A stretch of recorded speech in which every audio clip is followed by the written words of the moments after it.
인생에는 스스로 벗어날 수 있는데도 불구하고 일부러 그 어려움을 자처하거나 벗어나지 않는 사람이 있습니다. 사도 바울이 바로 그런 사람이었습니다. 그가 감옥에 갇혔었지만 원하기만 하면 얼마든지 석방될 수 있었는데 오히려 그는 자기가 계속 죄수의 몸으로 남기를 자청했습니다. 특이하죠? 바울이 왜 그랬을까요? 감옥이 좋나요? 그러니까 왜 죄수의 몸으로 계속 있기를 원했을까? 바로 사명 때문이었습니다. 바울이 활동하던 1세기에는 요즘처럼 비행기만 타면 세계 어느 곳이나 이렇게 데려다 주는 그렇게 여행할 수 있는 그런 데가 아니었습니다. 그리고 그 비용도 사실은 비교할 수 없이 비쌌기 때문에 어디 뭐 여행을 간다 그런 것은 상상할 수도 없는 게 보통 사람들이었습니다. 저의 부친께서 예전에 이런 말씀하셨습니다. 많은 사람들이 옛날에 이 군을 벗어난 군을 벗어난 적이 없는 사람이 태반이다 이런 말을 한 적이 있었거든요. 그러니까 평생 태어나서 죽을 때까지 이 군을 못 벗어나는 거예요. 군을. 그런 시가 불과 몇십 년 전인데 이때는 2000년 전에 감히 해외 여행을 간다. 이거는 정말 어려운 일인 것입니다. 그러나 사도는 예수께서 네가 로마에 가서 복음을 전해야 한다는 사명을 받았습니다. 그 때문에 그 사명을 언제나 가슴에 품고 있었기 때문에 내가 무슨 일을 하더라도 어떻게 되더라도 내가 로마에는 꼭 가야겠다. 가가지고 정말 예수께서 나의 주께서 말씀하셨듯이 네가 왕에게 전도할 것이고 고관들에게 전도할 귀족들에게 전도할 것이다 라는 그 사명을 내가 감당하리라 라는 생각을 항상 하고 있었다고요. 그런 와중에 이 사도행전 21장 22장에 보면은 예루살렘 성전에서 소동이 일어납니다. 바울이 그 헬라인인 그리스 사람인 제자를 데리고 예루살렘 거리를 거느렸거든요. 근데 바울만 보면 잡아 죽이고 싶은 사람들이 유대인들이 너무 많았기 때문에 그를 보면서 저 이방인을 저 바울이라는 자가 성전에 데리고 가? 성전에 안 데리고 갔는데 그래서 저자가 이방인을 성전에 데리고 가서 여호와 하나님을 능멸했다. 제사를 능멸했다. 이렇게 모함을 해가지고 막 거기서 집단 구타를 하고 있었습니다. 바울이. 성경에 나와요. 이 집단 구타를 당하니까는 그때 이 치안을 유지하던 사람들이 로마 사람들이니까 군병들이 바로 바울을 잡아가지고 일단 구속을 시켰죠. 안전하게 해야 되니까.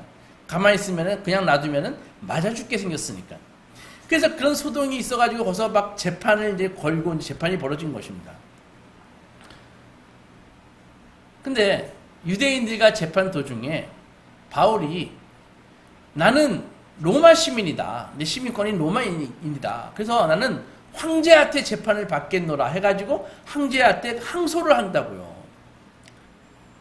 근데 유대 아그리파 왕이 말했듯이 사실 이 바울의 이 성전 소동 사건은 재판거리도 되지 않는 것이었거든요. 그래서 바울이 항소만 하지 않으면은 바로 석방될 것이 분명했는데 바울이 황제에게 항소하는 바람에 재판을 로마까지 가가지고 치르게 되었다고요. 어리석어 보입니까? 아니죠. 이것은 네가 로마에 가서 복음을 전해야 할 것이다라는 이 예수 그리스도께서 주신 사명, 그 사명을 아멘으로 받아서 내가 반드시 로마로 갈 것이다 라고 하는 이 평소에 바울의 이 선교적인 결단이 결합돼 가지고 이렇게 일을 한 것입니다. 죄수가 되지 않았다면 황제와 그 궁정의 귀족들 앞에서 복음을 변증할 자리가 결코 오지 않았을 것이기 때문에 그는 스스로 갇히기를 사슬을 선택했죠. 그리고 그 사슬은 복음 전파의 통로가 된 것입니다.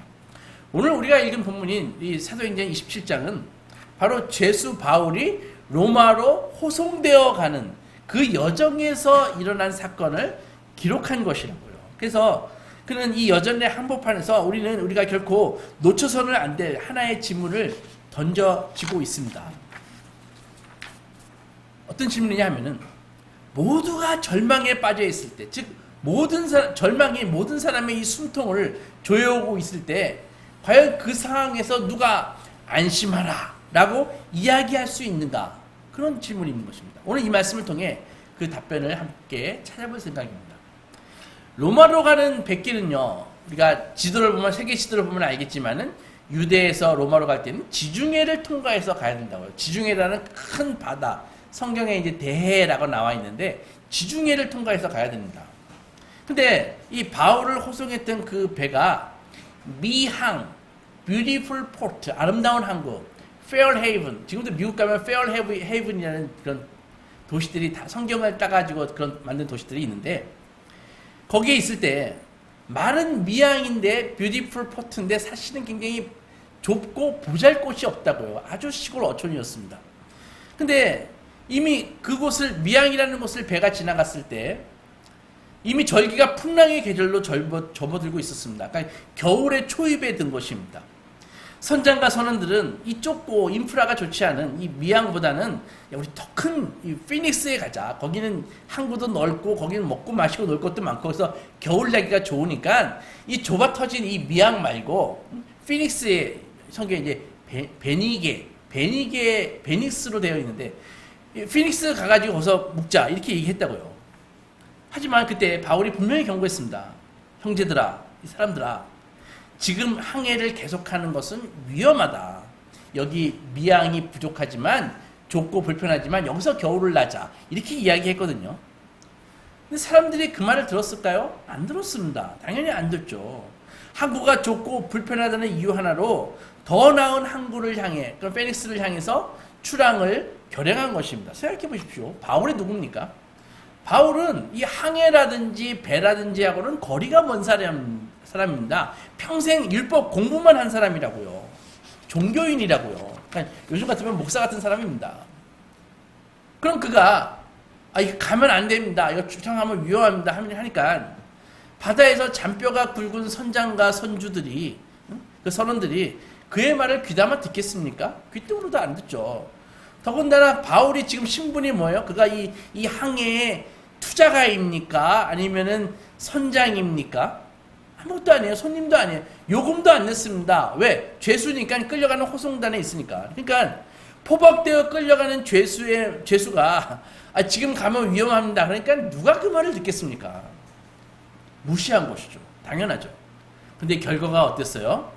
바다에서 잔뼈가 굵은 사람들은 가도 된다라고 판단했고, 배와는 전혀 거리가 먼 이 문외한인 바울은 가면 안 된다라고 판단을 했는데, 누구의 말이 옳았습니까? 결국 바울의 말이 옳았습니다. 전문가의 확신이 무너지고 초보자의 경고가 옳았던 그 순간, 우리가 뭘 배울 수 있나요? 그것은 세상의 전문성이라는 것이 언제나 진리는 아니다라는 것을 우리가 알 수 있는 것입니다. 여러분, 삶을 지혜롭게 사는 것을 아는 것과 돈을 많이 버는 방법을 아는 것은 별개입니다.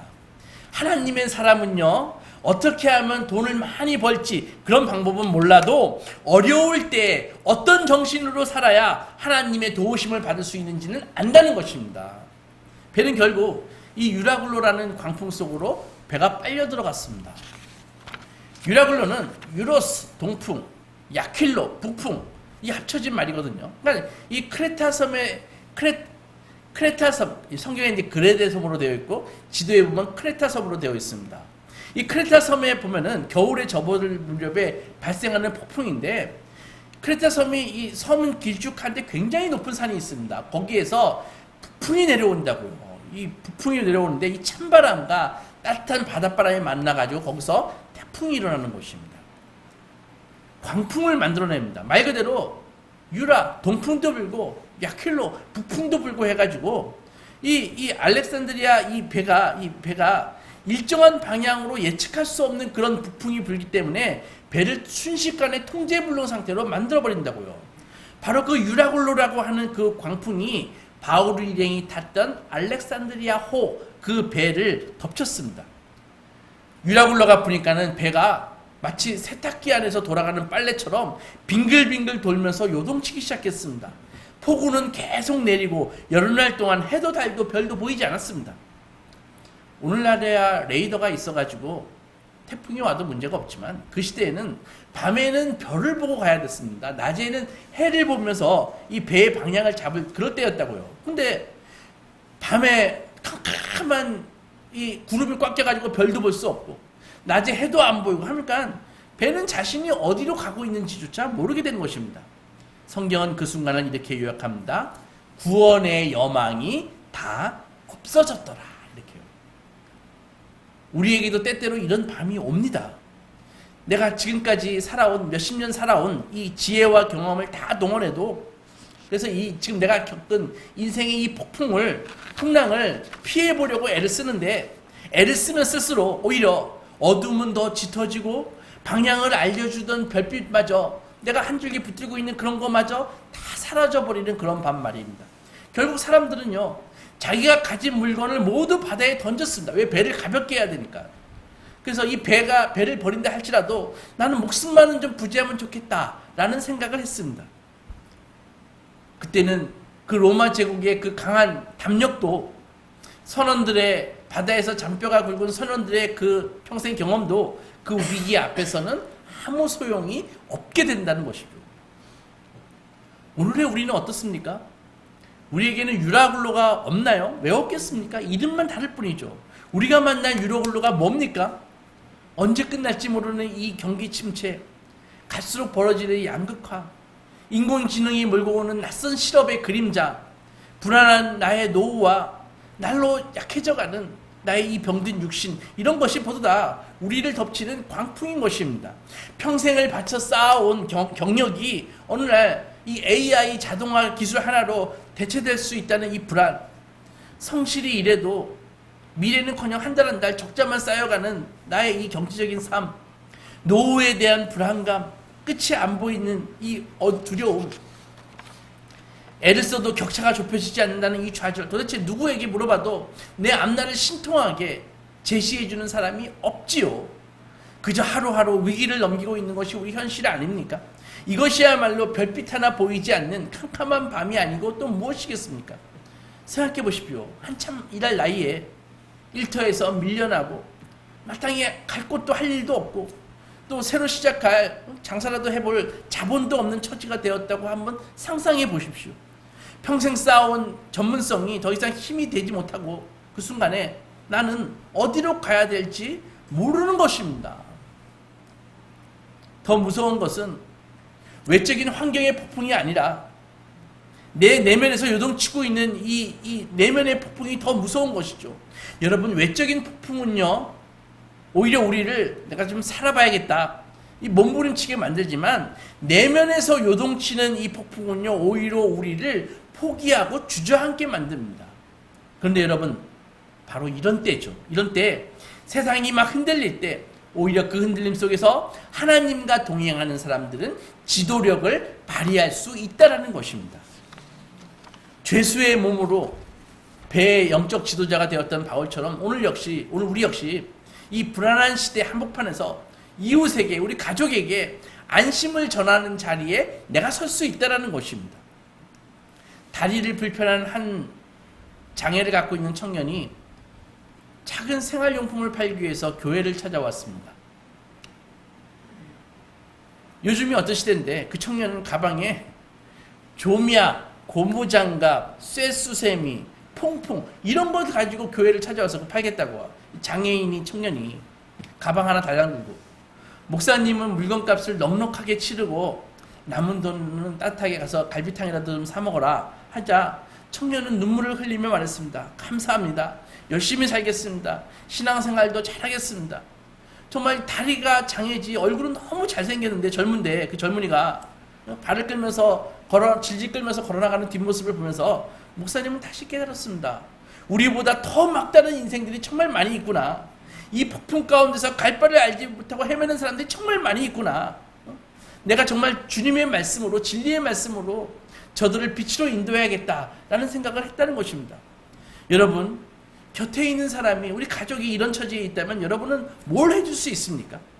그가 우리의 손길을 통해 하나님의 도우심을 경험하게 될 수 있지 않을까요? 다시 유라굴로 강포 속에서 사투를 벌이고 있는 알렉산드리아로 돌아오면 모든 소망이 끊어진 그 배 안에서요, 그 알렉산드리아호 안에서 뜻밖의 음성이 들려왔습니다. 근데 그 음성이 뭐냐면은 안심해라 라는 그런 음성이었습니다. 그 음성이 어디에서 들려왔을까요? 선장실에서 들려왔을까요? 갑판에서 들려왔을까요? 항해사가 있는 그 기관실에서 들려왔을까요? 아니면은 선주들과 투자가들이 있는 그런 방에서 들려왔을까요? 아닙니다. 그 음성은 바로 포박된 죄수들이 있는 자리, 그 중에서도 죄수 바울의 입에서 안심해라 라는 말이 흘러나왔습니다.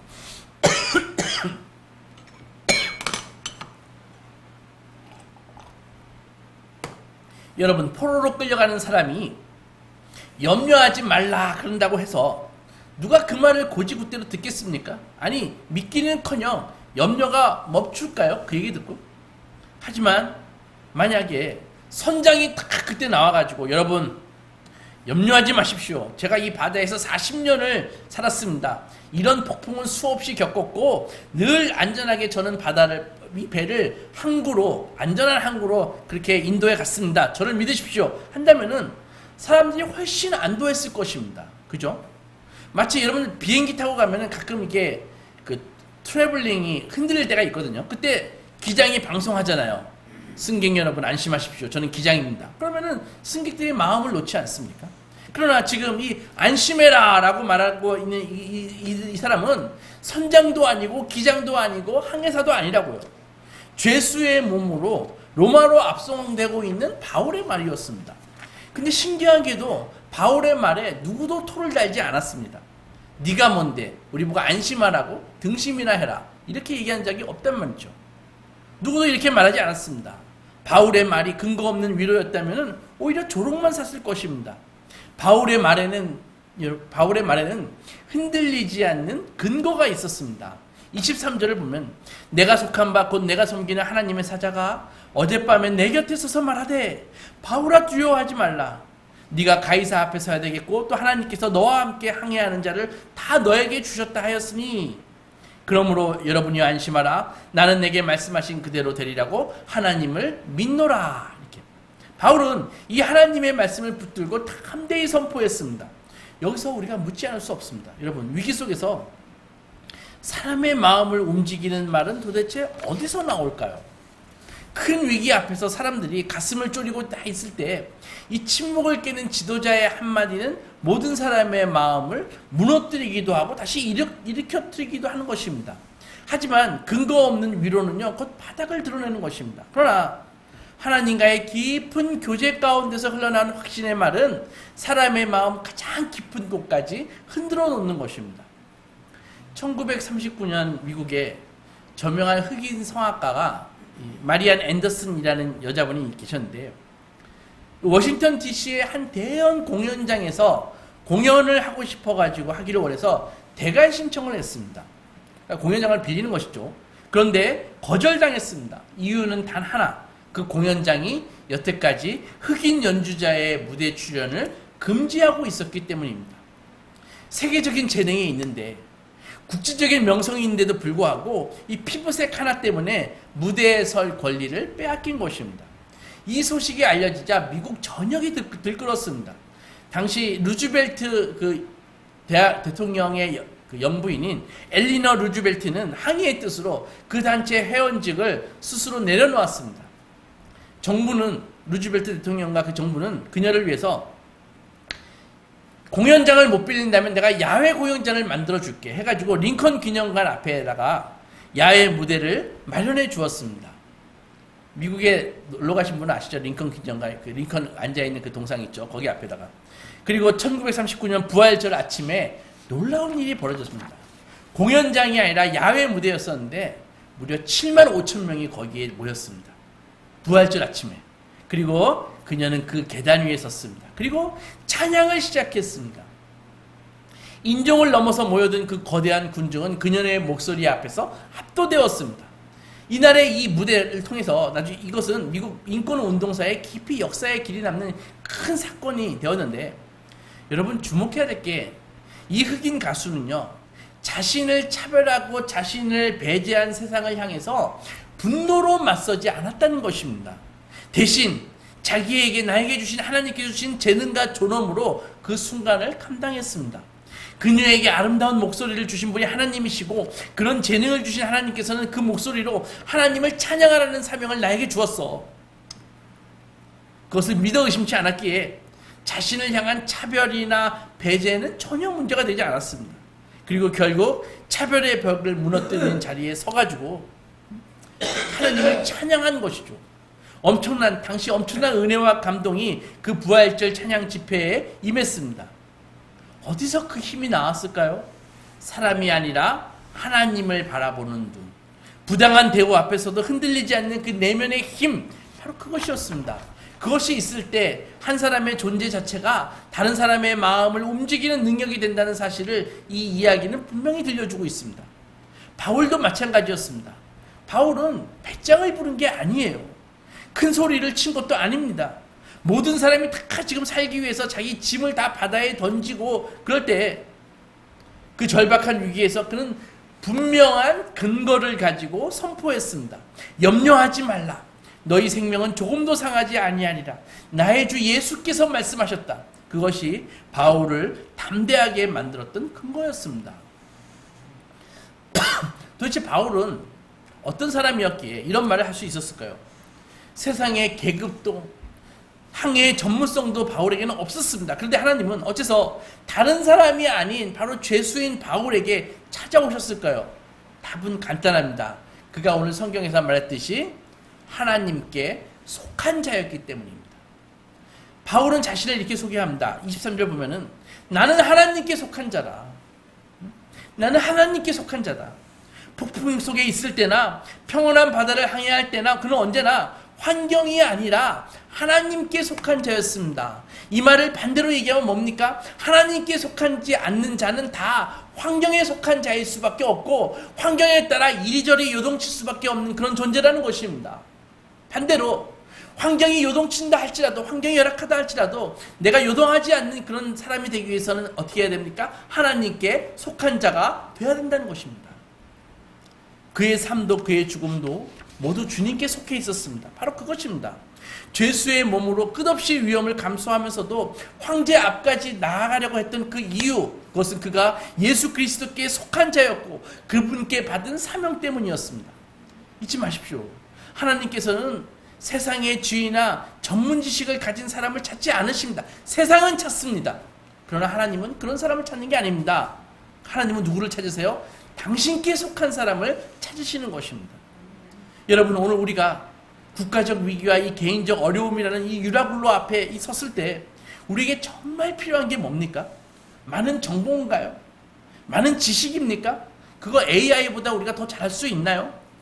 더 뛰어난 전문성입니까? 아닙니다. 그런 게 아니라 우리의 삶의 이유와 목적, 우리의 재물과 건강, 우리의 소유 전체가 다 하나님께 속해 있다라고 하는 그 분명한 정체성, 바로 그것이 필요한 것입니다.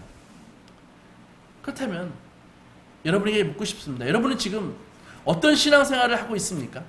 주일에 와서 무슨 설교 들었는지도 기억이 나지 않고 오늘 본문이 어디였는지도 모른 채 잠들어 있는 것 같은 그런 신앙은요, 폭풍 속에서 같이 함께 흔들리고 방황하는 삶 그 이상을 살 수 없습니다. 그러나 매일 하나님을 만나고 기도할 때마다 하나님의 마음이 전해지고 말씀을 들을 때마다 갈 길을 깨닫는 사람이라면 어떻겠습니까? 그런 사람의 존재 자체가 세상에 얼마나 큰 위로가 되는지 아시겠습니까? 불안해하고 어쩔 줄 몰라 하는 이들 곁에서 기도해주고 삶의 돛대가 부러지고 삿대마저 잃어버린 이들에게 다가가서 염려하지 마라, 하나님이 도와주시겠다고 말씀하셨다라고 말해줄 수 있는 사람, 그런 사람이 얼마나 필요한 시대입니까? 그 말은 정신승리가 아닙니다. 예수를 진실로 믿고 의지하는 사람에게 하나님이 함께 하시겠다라고 하는 것은 어젯밤에 내 꿈에 천사가 나타나지 않는다 할지라도 이미 성경이 보증하고 있는 정답이라는 것입니다. 풍랑이 사랑하는 소망교회 성도 여러분, 유라굴라 풍랑이 일어나지 않았다면 바울은 그저 압송당하는 죄수였을 것입니다. 그죠? 그런데 풍랑이 일어났습니다. 모두가 고통당했습니다. 바울도 고통당했습니다. 그러나 그때 하나님께서는요, 선주도 낮추시고 선장도 낮추시고 군인들도 낮추셨습니다. 오직 죄수 바울을 그 배의 영적 지도자로 세우셨습니다. 바로 이것이 하나님이 일하시는 방식입니다. 여러분, 오늘도 하나님은 절망 가운데서 희망을 전할 수 있는 당신께 속한 사람을 찾고 계십니다. 경기 침체와 양극화, 불안한 나의 노후, 흔들리는 관계와 일자리 앞에서 세상은 근거 있는 희망의 음성에 다 목말라 하고 있습니다. 세상이 외면하고 부인해도 사라지지 않는 이 수많은 비관을 뚫고 나오는 담대한 확신의 말 한마디, 그것을 세상은 지금 기다리고 있다는 것입니다. 그 음성의 주인공이 바로 여러분이 되셔야 됩니다. 매일 하나님을 만나고 그분의 음성에 귀를 기울이십시오. 그리하면 여러분도 바울처럼 인생의 유라굴로 앞에서 방황하고 있는 이 사람들에게 안심하라 라고 말할 수 있는 사람이 될 것입니다. 그 한마디가 갈 길을 잃고 방황하는 그 누구인가에게는 삶의 방향을 되찾아주는 힘이 될 것입니다. 우리의 삶과 죽음, 우리의 재물과 건강, 우리의 모든 것이 온전히 하나님께 속해 있음을 고백하십시오. 그리하면 우리는 이 폭풍의 시대 한복판에서도 흔들리지 않는 평화의 증인으로 살아갈 수 있는 것입니다. 안심해라, 두려워하지 말라. 나의 하나님이 말씀하셨다. 나는 하나님께 속한 자다. 아무쪼록 우리 소망가족 모두 이 불안과 고통의 때에 말씀과 기도를 통한 하나님과의 깊은 만남 가운데 사도 바울처럼 안심하라, 두려워하지 말라, 우리의 구원자 되신 예수 그리스도가 계신다라고 소망의 메시지를 전달하는 신실한 믿음의 종들이 되시기 주님의 이름으로 축원합니다. 기도하시겠습니다.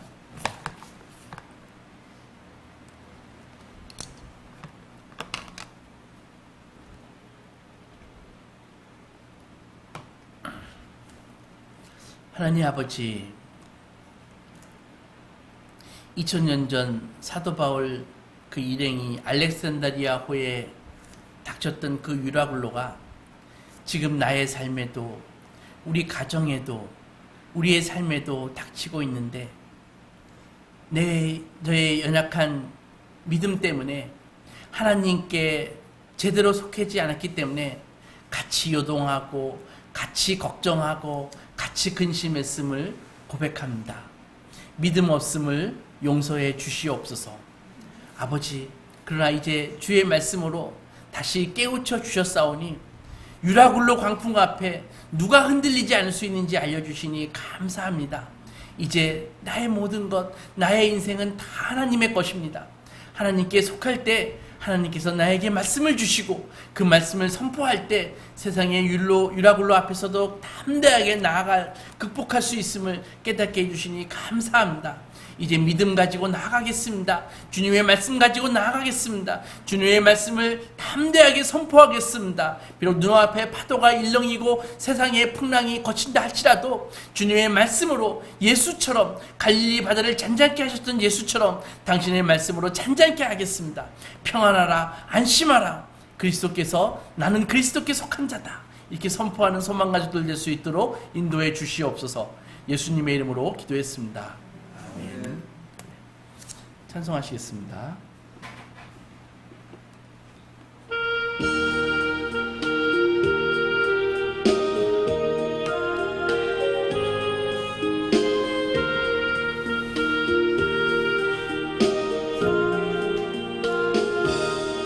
큰 물결이 설레는 어둠 바다, 저 등대의 불빛도 희미한데 이 풍랑에 패져 항해하는 이 작은 배 사공은 주님이라. 나 두려움 없네, 두려움 없도다. 주 예수님 내게 여기시도다.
지나며 저 소망의 나라에 이르리라. 큰 소리로 물결을 명하시며 이 바다는 고요히 잠자리라.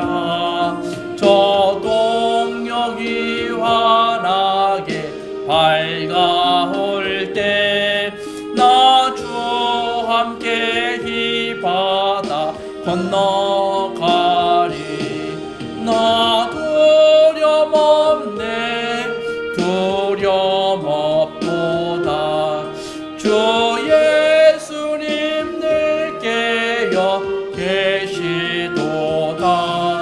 이 흉흉한 바다를 다 지나며 저 소망의 나라에 이르리라. 하나님 아버지 감사합니다. 당신의 백성들, 당신의 은혜가 너무 감사해 주의 제단에 이 예물을 드립니다.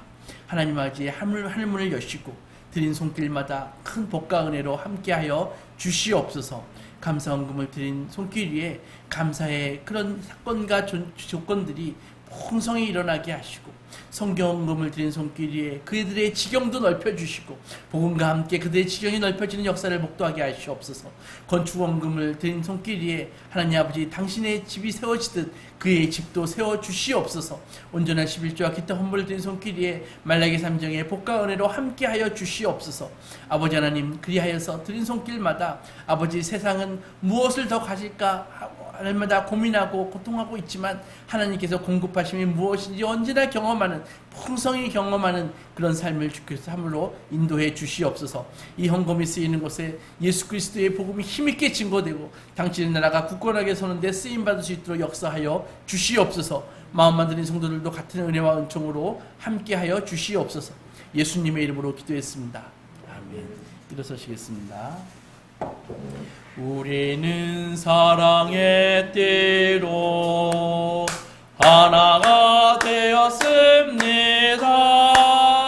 하나님을 사랑하고 예수님의 사랑을 널리 전하세. 모두 찬양하며 주의 사랑을 전하세. 모두 함께 예수님의 사랑을 세상에 널리 알리세.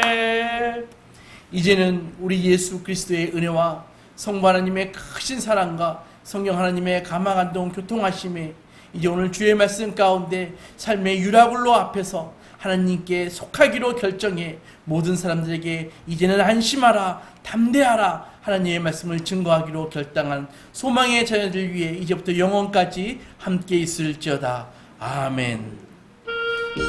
하나님 아버지 감사합니다. 부족한 입술로 당신의 말씀을 증거했습니다. 하나님 아버지 하나님 아버지 지난 날을 돌아보며 삶의 유라굴로 앞에서 근심하고 걱정하며 같이 세상과 함께 비명 질렀던 나의 모습을 생각합니다. 주님, 믿음 없음을 용서하여 주시고 하나님 아버지 믿음 없음을 불쌍히 여겨주시고 아버지 예수께서 믿음 주셔서 하나님 아버지 이 풍랑 가운데서 하나님 아버지 소망을 가지고 나아갈 수 있도록 역사해 주시옵소서. 주께서 하나님 아버지 내 꿈에 어젯밤에 나타나지 않으셨어도 이미 하나님 아버지 변치 않으신 1.1핵도 없어지지 않는 하나님 아버지 당신의 말씀 가운데 아버지 이미 말씀해 주셨사오니 그 말씀 힘있게 부여잡고 증거할 수 있도록 주께서 역사해 주셔서 그래서 나의 주위에 흔들리고 있는 나의 가정과 나의 부모와 나의 자식들에게 이제는 안심하라, 나는 하나님께 속한 자다, 하나님께서 너희를 붙잡아 주실 것이다 라고 담대하게 아버지 복음을 증거하는 우리 소망가족들 다 되어질 수 있도록 역사해 주시옵소서.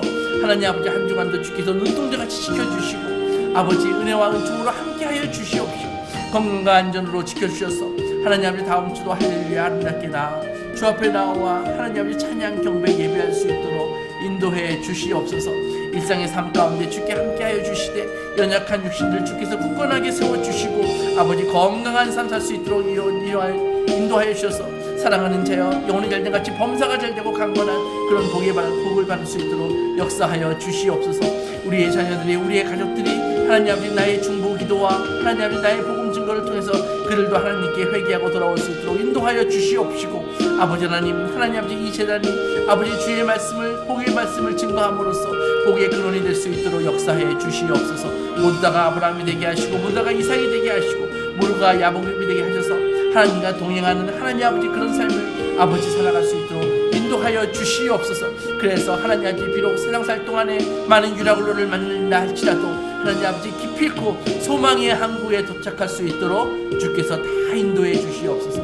한 주간 눈동자치 지켜주시고 말씀을 주시는 이름으로 기도했습니다.